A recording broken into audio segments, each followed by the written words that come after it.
भारत की मदद से अमेरिका ने एक ऐसा कदम उठाया है कि चीन की नींद हराम हो गई है। शी जिनपिंग जो अपने महल से नहीं निकलते, यहाँ तक कि विदेश की यात्रा पर भी यदा कदा ही देखे जाते हैं। वो भागे भागे पहुँचे हैं तिब्बत और तिब्बत के बौद्ध मंदिर जिन्हें उन्होंने सैकड़ों की संख्या में तुड़वाया है, उनका दौरा कर रहे हैं। इतना ही नहीं, तिब्बत के लोगों से सड़कों पर घूम घूम कर मिलते देखे जा रहे हैं, उन्हें मनाने के जाल फेंक रहे हैं। ऐसा क्यों? तो इसका कारण काफी बड़ा है। दरअसल अमेरिका का एक बहुत ही हाई पावर डेलीगेशन भारत की यात्रा पर आया हुआ था। ये लोग तिब्बत के तमाम बड़े लीडर्स से भारत में मिल रहे थे। ये सिर्फ बात करने या मिलने ही नहीं आए थे। दरअसल इन्होंने दलाई लामा से मिलकर उन्हें तिब्बत रिजॉल्विंग एक्ट सौंप दिया है। ये एक्ट हाल ही में अमेरिका की संसद ने पास किया है और अब इस पर अमेरिकी राष्ट्रपति के साइन होने हैं और ऐसा होते ही ये लागू हो जाएगा। इसके बाद अमेरिका की विदेश नीति में ऑफिशियली ये जुड़ जाएगा कि तिब्बत एक विवादित इलाका है, ये चीन का पूरी तरह से हिस्सा नहीं है। तिब्बत पर बातचीत होनी चाहिए दलाई लामा और जनता के साथ। इतना ही नहीं, अमेरिकी सरकार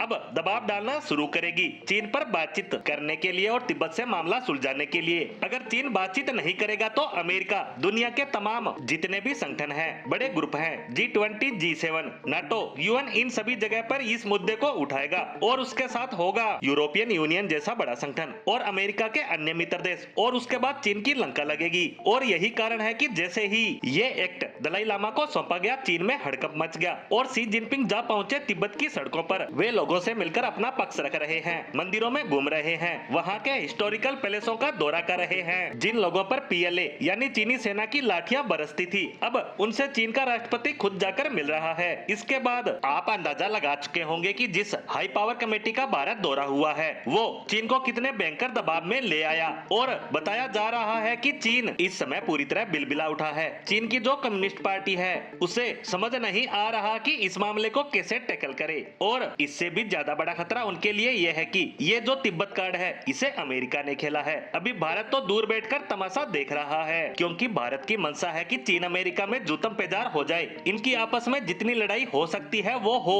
और उसके बाद हम इसका फायदा उठाएं, चीन से भी और अमेरिका से भी। लेकिन अगर चीन चालाकी करने की कोशिश करता है तो फिर इस स्थिति में तिब्बत कार्ड को भारत खेलेगा और आपको बता दूं कि भारत इसे अमेरिका से बेहतर खेल सकता है और इसका चीन को भी बेहतर पता है। इसीलिए 24 घंटे के अंदर ही चीनी सरकार के, विदेश मंत्रालय के, कम्युनिस्ट पार्टी के और सरकार से जुड़े जितने भी मीडिया हाउस है उनके बयान देख सकते हैं। एक भी जगह उन्होंने भारत का नाम नहीं लिया। इससे अंदाजा लगा सकते हैं कि चीन भारत से इस मामले पर कितना डर रहा है। उसे पता है उसके दो बड़े दुश्मनों भारत और अमेरिका का वह एक साथ सामना नहीं कर पाएगा, इसीलिए वो भारत को बीच में नहीं लाना चाहता। वहीं भारत भी अभी दूर से तमाशा देख रहा है। इस संबंध में भारत सही समय आने पर ही कोई कदम उठाएगा।